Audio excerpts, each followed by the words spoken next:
कभी दर्द सी कभी जर्द सी जिंदगी बेनाम थी। রক্তের সম্পর্ক ছাড়াও কিছু সম্পর্ক কিন্তু খুব আপন হয়। রক্তের টান না থাকলেও কিন্তু তাদের প্রতি ভালোবাসা সব সময় থাকে। আজকে যার বাসায় যাচ্ছি আমার নিজের ভাই না হলেও কিন্তু কোনো ভাইয়ের থেকে কম নয়। আসসালামু আলাইকুম, আমি আরুশারু। আজকে একটি সুন্দর ভিডিওর ব্লগ নিয়ে চলে আসলাম আপনাদের মাঝে। আমার ভালোবাসার মানুষেরা তোমরা সবাই কেমন আছো? সবাইকে ঈদ মোবারক। আজকে আমার থেকে বেশি খুশি হচ্ছে সোয়া মামাম, কারণ সে তার মামার বাসায় যাবে। সোয়া মামামের আপন মামা না হয়েও কিন্তু রাতুল তাকে খুব ভালোবাসে। আর আমরা যখনই বলেছি যে রাতুলদের বাসায় যাব, সেই থেকে সোয়া মামাম খুব খুব খুশি। এর পাশাপাশি রাতুলের ফ্যামিলিও কিন্তু খুব খুশি। আর আজকে সোয়ার পাপা হঠাৎ করে আমাকে বলতেছে আমাকে নাকি একদম বউয়ের মতোই লাগছে। বলতে পারেন ভাইয়ের বাসায় যাব, বোন যদি ওরকম পরিপাটি হয়ে না যায় তাহলে কি হয়? আমাদের বাসা থেকে কিন্তু রাতুলদের বাসা তেমন দূরে নয়। ঈদের দিনগুলোতে এতটাই ব্যস্ত ছিলাম যে আমি আমার ঘরের দিকে একটু খেয়াল রাখতে পারি। সবকিছুর আগে হচ্ছে আমার রুমটাকে পরিপাটি করে রাখা। যাদের ঘরে বেবি আছে প্লাস হচ্ছে হোয়াইট কালার ফার্নিচার, তাদের জন্য কিন্তু খুব টেনশনের বিষয়। এই সবকিছু টেনশন মুক্ত করার জন্য কিন্তু আমি এই সুন্দর সোফার কাভারটি অর্ডার দিয়ে নিয়ে এসেছি। এত সুন্দর সুন্দর সোফার কাভার গুলো যদি তোমরা অর্ডার করতে চাও, অবশ্যই কিন্তু আমার মেনশন করা পেজটি ভিজিট করে নিয়ে নিবা। তাদের পেজের নাম হলো শারমিন থোটেক্স ব্র্যান্ড।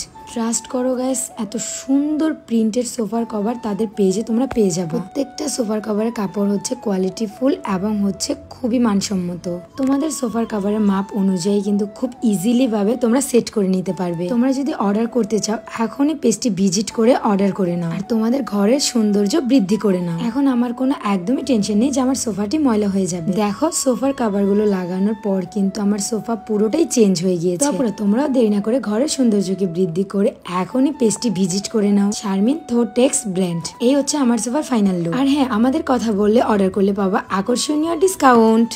খানিকটা অটো নিয়ে গেলেই কিন্তু তাদের বাসা। রাতুলের সাথে আমাদের অনেকদিন ধরেই সম্পর্ক, বাট হচ্ছে আজকে প্রথম তাদের বাসায় আসা। একটা কথা কি জানেন, রিজিকের মালিক আল্লাহ, মহান আল্লাহ তাআলা যদি চায় আপনি তাদের বাসায় যাবেন, হয়তোবা সে হচ্ছে আপনার লাইফের সব থেকে বড় শত্রু। তাকদিরে থাকলে সেটাও মেনে নিতে হবে, কিছু করার নেই। বাট ভাই হয় আমার, ভাইয়ের বাসায় না আসলে কার বাসায় যাব?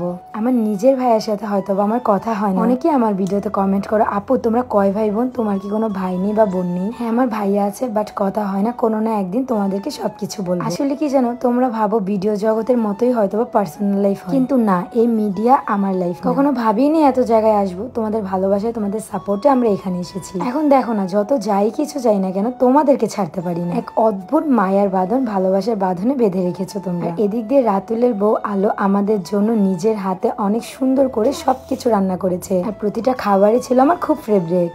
আরে ভাই আমার, ভাইয়ের বউ একসাথে রান্না করতে করতে প্রায় শেষ, আর আমাদের জন্য তারাও এখনো খায়নি। এটা হচ্ছে রাতুলের ভাইয়ের ছেলে, মাশাআল্লাহ খুব সুন্দর। ইনশাআল্লাহ খুব তাড়াতাড়ি আমরা চাই আমার ভাইয়ের ঘরেও এমন একটা সুন্দর ছেলে বা মেয়ে হোক। আর রাতুলের এই কঠিন গুরুতর অবস্থা দেখে আমার হঠাৎ জগলুর কথা মনে হয়ে গেল।